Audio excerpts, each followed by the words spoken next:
السلام عليكم. اليوم وصفة جديدة ان شاء الله، نتمنى تفيدكم وتستافدوا منها لعلاج الكحبة او السعال.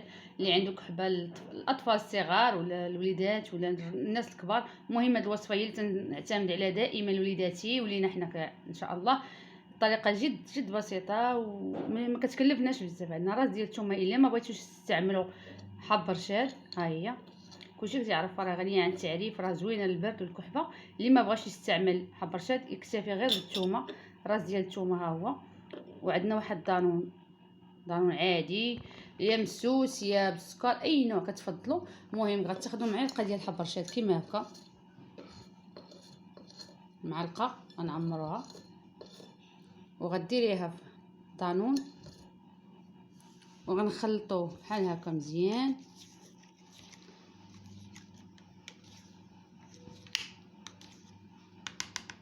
حتى نخلطوه مزيان دانون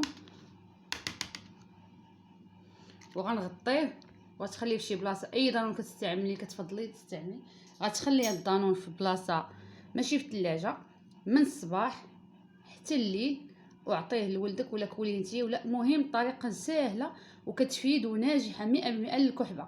الا ما كتبغيش حب رشاد غتاخدي هاد راس ديال الثومه غتنقيه وغتحكيه في بلاصه حب رشاد. غديري راس ديال الثومه غتحكيه وديريه في دانون نفس الطريقه من الصباح حتى العشيه، يعني على الاقل واحد 4 سوايع ولا 5 تطلق هذيك الثومه في دانون ولا في الحليب سخون ولا اي حاجه. المهم انا دانون هو اللي كنستعمله. الحمد لله ما كنشريوش السيرو ديال الكحبه نهائيا لا لوليداتنا لا لينا حنا كبار. دابا ما فينا الكحبه لا والو، ولكن انا بغيت نوريكم هذه الوصفه لانها جد فعاله.